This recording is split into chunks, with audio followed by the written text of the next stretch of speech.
Hello, Dabarkats, kapamilya.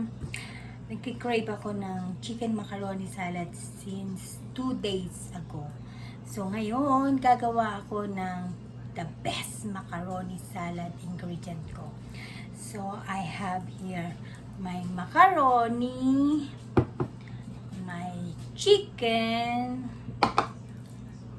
cranberry, dried cranberry, I have onions, I have carrots, I have cheese, 2 kinds of cheese.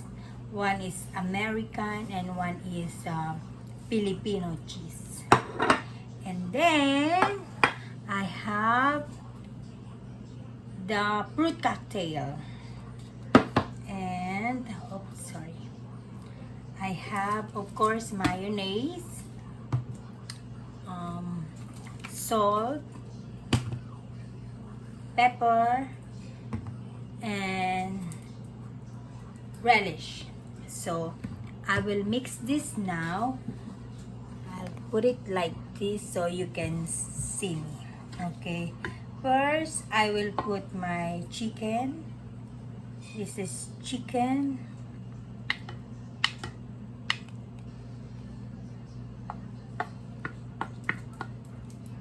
And then cranberry, dried cranberry. And then this one, carrots.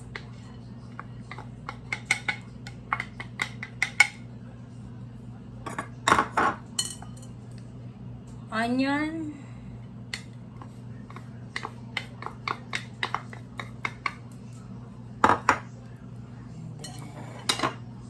The cheese,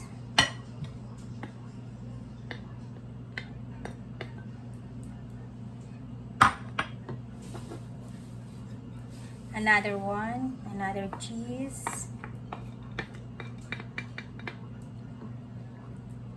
and then the fruit cocktail.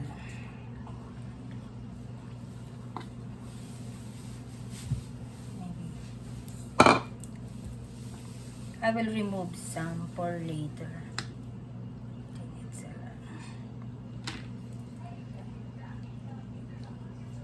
Okay, and then we will mix this using the mayonnaise.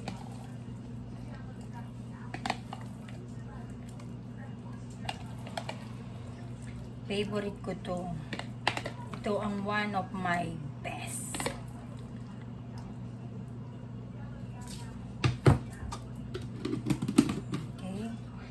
Then we will mix it.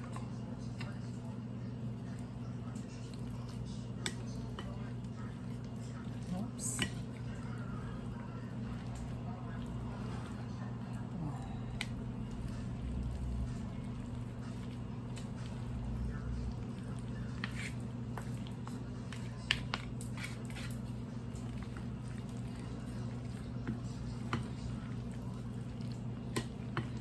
Masarap to. Yummy. I'm making this because I miss this already.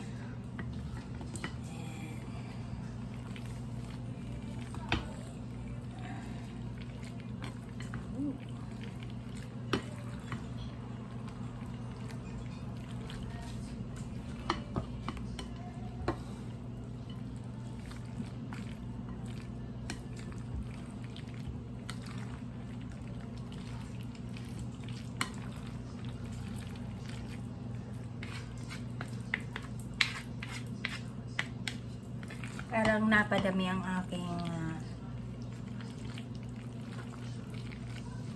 macaroni. But it's okay. I can share this.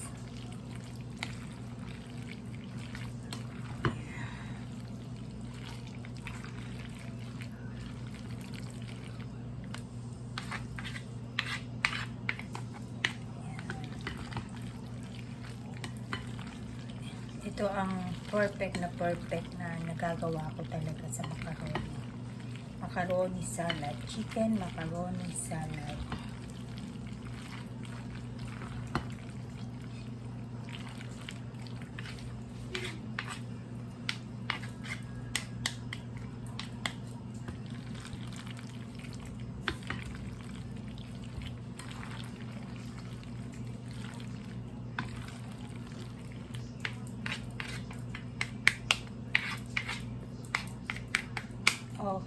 I forgot to put this one.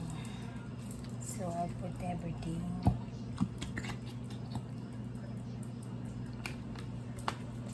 And then I'll put salt.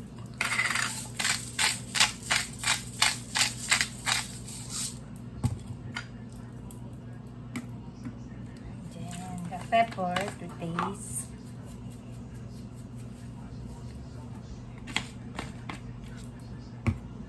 And I will put more mayonnaise.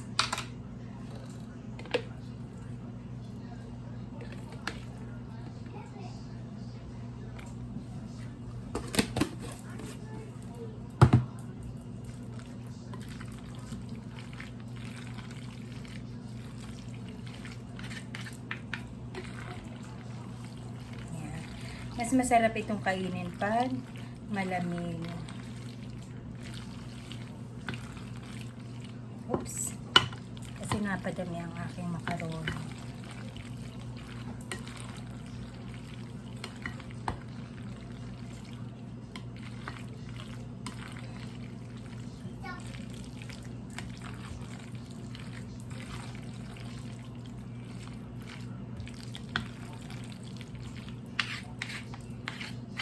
Sarap nito.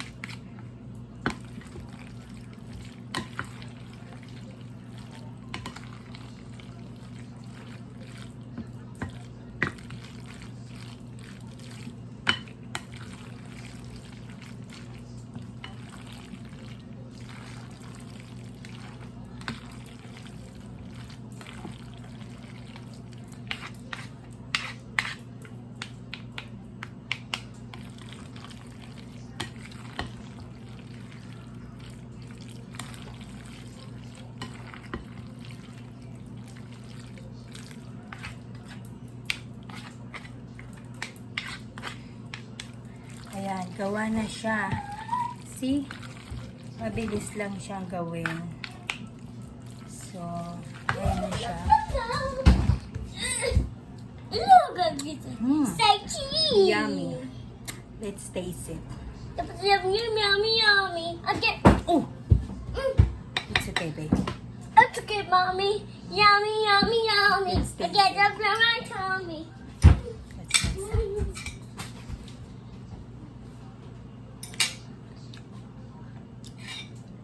Sarap. Simple lang siya. Madali lang siyang gawin. Simple siya pero masarap. Kasi, ang hindi ko nasabi sa inyo, yung secret ingredient ko, I make it with love. So, every time na nagluluto ako, gumagawa ako ng kahit ano, I always make it with love. Kasi yun ang secret recipe ko para maging masarap ang niluluto ko. Yun. So, ilalagay ko lang to sa fridge for maybe 5 hours. And yun, mas masarap siya.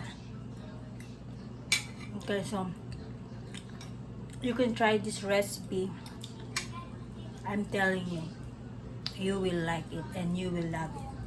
Okay, thank you for watching. Bye-bye.